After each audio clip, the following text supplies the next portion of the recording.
Yeah, I'll be honest. I was gonna make it. I always do 2 episodes, but I realized that was 16 minutes. I think there was so much information in that one video and that one 4-minute gameplay that I'm just gonna make that its own episode. Hi everyone. You guys have been showing so much love to the series, it's actually insane. I have so many gameplays and 80% of them are Hunter. I'm a survivor. Now I know everyone's excited to see Sprinter review some games, and he's coming to my house this week, I promise. Keep sending them. I'm loving this. I can do this every single day. I'm going to try to until a tournament season comes up. Let's get into the first video, am I right? I'm super excited about this first match because 1, it's a Seer, and you guys see the picture below on my screen right there. I love Seer. But 2, it was titled, one sec.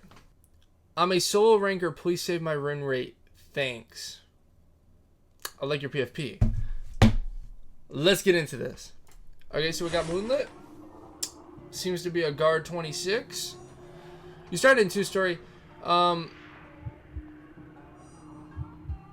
Okay, so let's backtrack.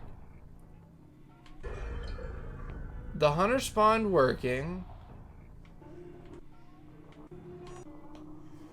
Do you look at the bonbon? Okay, you must look at the bonbon right there and then like, okay, he's coming for me. You didn't look at him again. Oh, you have heartbeat. Okay. Anyway. Okay, you slow window vault. I like that. You go around. I like this route a lot. I actually do this in tournaments. You slow vault. They don't know where you are. Tinnitus is still kicking in. So let me give you the. Let me give you people that are watching a mindset of why this is perfect. Okay. So you have a big building. This can work factory on Leos. This can work Sacred Heart Hospital. That's why it's very hard for hunters to win on Sacred Heart, by the way. I'm getting to the explanation. You have this big building. And basically for this entire building, you can get the hunter will get tinnitus as long as they're in the building if you're around it. It doesn't matter if you're in the building, if you're on the left of the building, if you're on the right of the building, they don't know. And what's major is you have to slow vault this window, because if you don't slow vault this window, they will get notified you jump to the window, so they know exactly where you are. But now you slow vault the window. 1, they're not notified where you are. 2, naturally the hunter will always check upstairs first. So if they check upstairs first and don't see you and they don't know where you are, you will lose them. You probably will not kite unless the bonbon gets a lucky guess on where you went. So starting off the games, you can use this, especially in rank. Go up the stairs, slow vault it, and you're home free basically. Now another time is this works. You can vault the window, and with your broken window speed, which only works with broken windows, you can crouch to these boxes right here. I've done this many times in rank. Now I'm going to get exposed in rank. You vault the window, and because you have the window speed boost with the crouch, you go faster. You do have time to get behind these boxes, and you just hide behind these boxes. You'll give ear and he'll never find you. So that's a little tip. But to give you guys a too long didn't read, when you have a major building like this and they don't know where you are, you use your sneaky skills the best of your ability. Leo's memory factory. You could be upstairs or downstairs. They don't know. They could be outside or inside. They don't know. Sacred Heart Hospital. Moonlit 2-story. You know, Lakeside Big Boat. The hunter has to figure out where you are, and you have the advantage. So just use the resources of the map to give you the advantage. So let's see. What I would do as the Seer is I would rotate 2-story and then go to working carousel where the bonbon spawned. Why? Because the bonbon's going to be transitioning to the first stop. Because that's the natural rotation. Bonbon goes from working to 2-story, checks God kiting to see if you're there, sees if he gets there, goes first stop. So if I'm the Seer, I go to working. You lost heartbeat, you want to transition to working. This is perfect. However, yeah, you see, you messed up. You messed up. Now the bonbon knows where you are. Exactly. If you just keep going straight, now you have a strong kiting area, you go to those 2 pellets. Why do you want to transition? The bonbon is still looking for you. The moment that bonbon loses tinnitus, the ear in the corner of your screen, they know you transitioned somewhere. The bonbon has 2 guesses where you transitioned. You either transitioned the first stop or you transitioned to working. How do you know this? Because God kiting's a corner. So you walk out of 2-story. Whoa, did they go left or behind me? The bonbon has to pick. This bonbon just so happened to pick. He lost tinnitus here. He has no tinnitus. He doesn't know what to do. Does he go to first step over here? Or does he go back? Because the bonbon doesn't know if Seer went around 2-story to these 2 pallets on the side. You don't know. So what does the bonbon do? Naturally, it comes back. So when you lose, this goes for anything. When you lose tinnitus in any area, whether it be a building, whether it be shack, whether it be anywhere, When you lose tinnitus, or when the bonbon loses tinnitus, you have to keep moving. Let's see what happens. Okay, you know the bonbon is coming to you. Again, now let's see what happens. I don't really like this area, but there's not much you can do. You can't really cross the bridge now. You bought time enough for Owl. Bonbon has warp, but you probably don't know that.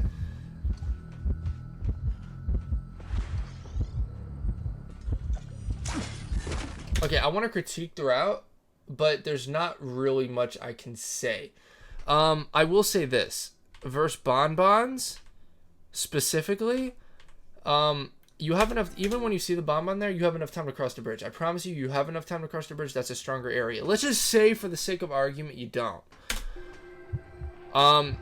Against a bonbon, these two pallets are awful. You fast forward 5 seconds, you go up here. Okay. The bonbon can not only throw bombs onto this platform. They can throw bombs on this platform. They can throw bombs at the bottom of the slide. It's better you rotate the broken carousel. Loop it.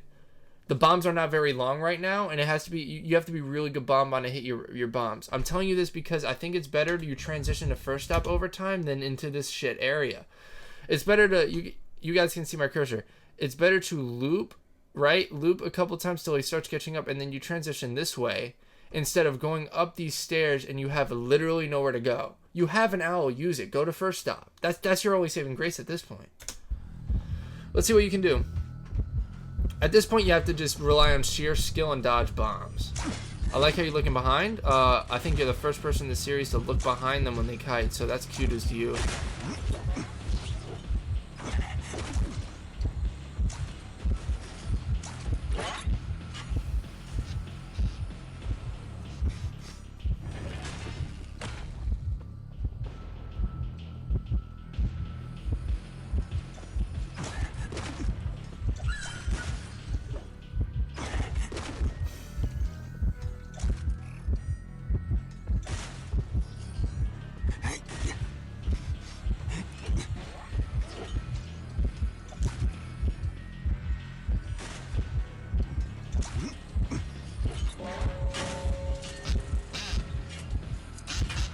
Okay, let's backtrack.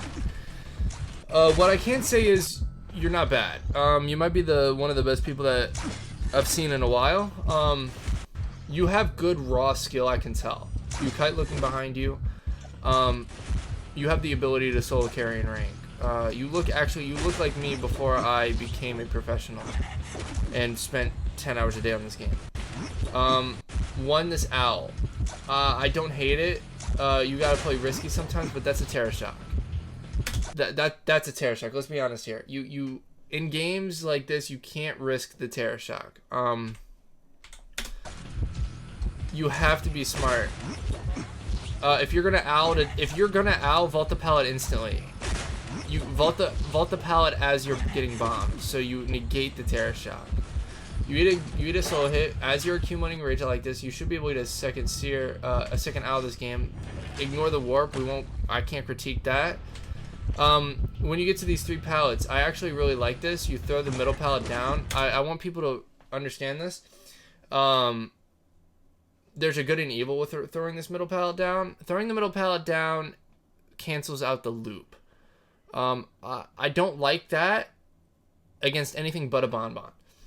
Throwing the middle pallet down is smart versus a bonbon because he's relying on bombs. He's not really going to catch up to you. So if you put that pallet down, one, he's probably going to have to break it. So when he breaks it, that's when you transition, which I'm getting to. But normally versus I would say 85 to 95% of the time, don't throw that middle pallet down. Because you can just keep looping. Loop, loop, loop, loop. But in this scenario with a seer versus a bonbon that probably isn't running up, I like it. That's when you have to just feel it out. But me personally, I recommend do not throw that pallet down because it eliminates a loop. He starts breaking that pallet, you dip. That's my best. Again, you want looping working is not the worst thing in the world. Although you're playing this bonbon. Your mind games on the pallets are really good. Your reaction times are really good. There's not much you can do here. It's easy for me to say in the heat of the moment, keep going straight. Again, if that pallet in the middle is still there, you can keep going straight, and the bonbon has nothing.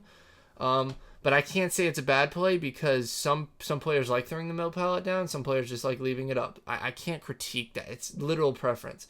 But another thing to notice, always throw the middle pallet down when there are 3 pallets. Always throw the middle one down. Why? It creates loops. Ever sleeping 3 pallet in your middle? There are 3 pallets, throw the middle one down. That's a rule of thumb. Always throw the middle pallet down if you are going to throw it down. You die, you're almost close to another owl. I mean, standard kite. I think you could have done a lot better. I think you could have done a lot better. Your rotation was really good. You fundamentally know how to play this game. Your routes are pretty good, actually. I think just... What the heck? Don't do this. Aunties. Aunties in the world, don't do this. Okay, let's see what happens.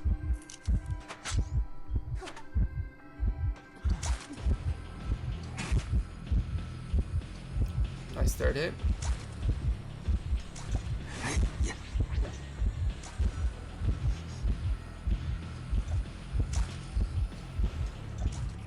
Okay. Small thing. Won't be long. Where do you think he's going to bomb next? Where's he going to bomb next? Oh, maybe the window and the pallet. Wait for it to blow up, you know? You have an owl. You can play with that.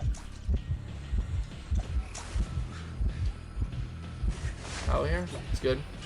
Don't throw this pallet down. Throw this one down. You can eat that bomb, it's fine. I would have thrown that one down.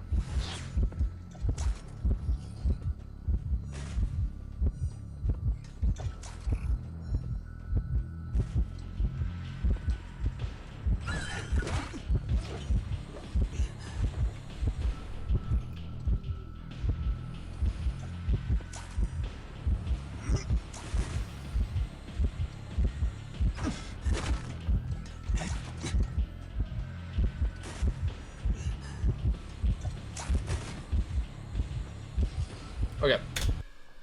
I want everyone that's trying to learn how to kite, because I know some top tiers watch this, and I don't know if you'll gain much information from me being the super high tier, but I want everyone to rewatch this with me. And I haven't done this yet this series. This seer is really good. This is a good seer. This is a good player. I don't know if this is a Smurf. Regardless of their name. This is a good seer. I'm going to not pause it. I'm going to let it play out. I'm going to speak over why this is good. Okay. You have a seer utilizing their window boost. Good. Okay, here, great. You gotta know, but window boost again, this is really good. Okay, this is a really phenomenal owl. This is transition. Why do I say not to throw this pallet down? Because Bonbon is slow. You want this for a later loop, but throw this pallet down because he's super slow. He has to break it or go around. He can't do anything. A good Bonbon kills you here. You punish the Bonbon though. Notice what this seer is doing, guys, that I want everyone to notice. I want everyone to notice what this seer is doing. He's using different areas of kiting. He throws his pallet down. What does he do next? He transitions to another good kiting area. He knows he can't beat the Bonbon into those 2 pallets there, so he goes to this pallet because it's a Bonbon. Bonbon is slow. So you're using 3 different areas right now. The seer is using 3 different areas. He's not recycling them. You have to move different areas when you are kiting. You cannot stay in the same area. Granted, he didn't use a single pallet. He didn't use a single pallet over here. So the seer could have recycled these. But the seer knows what they're doing. Use this, then come here. Use this, go here. Use this, come back. Now once he's saved, what does the seer have? Seer almost has another owl, and he has these 2 pallets to work with. He didn't throw this one. Why? I don't know. Throw this pallet down next time. Throw the pallet down when you're looping a hunter. I promise you. Throw the pallet down. But rather than that, I need you guys to learn from the seer. This is the perfect gameplay. I love gameplays like this. Why? They're making mistakes. They're making a lot of mistakes. But fundamentally, the seer knows what they're doing. And I love gameplays like this because it shows the seer is putting time and effort into their kiting craft. And they're looking for guidance. And hopefully I can help, because this is an amazing kite with amazing routes. Just little errors that can make or break the game. Little errors. You're one chip now. He's full. You know he has a bomb. Last cipher 70%. Tide turner should be over. This is where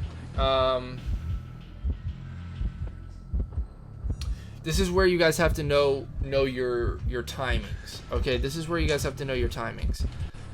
The last cipher is 72%. Tide turner has 12 seconds left. It's accelerated decoding. The cipher will be done by the time tide turner's over. Don't use your speed boosts. Wait at a window. Wait at a pallet. You have to wait at these things. And right before you die, vault the window or pallet, you have that speed boost plus the cipher pop, you're invincible. I was wrong?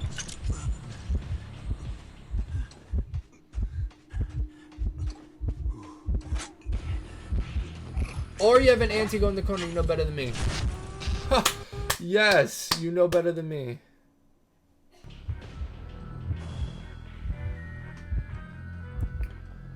Nice, use your pallet. Okay, this here's better than me.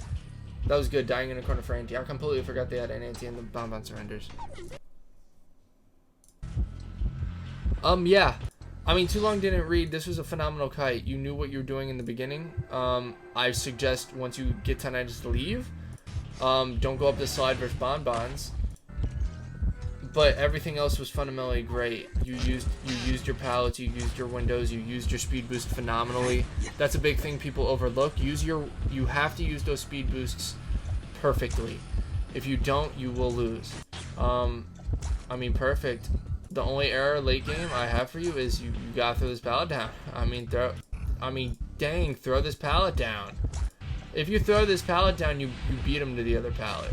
I promise you beat him to the other pallet. So, what an amazing first game. On to the second. I was gonna make it. I always do 2 episodes, but I realized that was 16 minutes. I think there was so much information in that one video and that one 4-minute gameplay that I'm just gonna make that its own episode. That was truly a great footage. Like that seer knew what they were doing, but they made a ton of errors, and people can see that. Like, their routes were good, their item usage was good, their broken windows usage was good. Just a couple of mistakes with tinnitus routes. I loved that so much. I think everyone who watches that can learn a lot from that. Even high tiers, I think, can learn a lot from that video. So I'm gonna make that its own. I hope you guys did enjoy it. I'm getting a lot of questions based on one-on-one private coaching. If you are looking to one-on-one private coach, message me through email or Discord. Discord's probably better for Survivor or Hunter. We can work something out. A lot of people are asking, is it free? I think for this, it probably won't be free, because we are trying to make you a primed and ready player. So if you are interested, feel free to message. But I hope you guys have a great day, good night, wherever you are. If you have any questions, feel free to drop it in the comments. If you want to submit to the email. Have a great day, good night, wherever you guys are. Stay safe, and bye-bye, guys.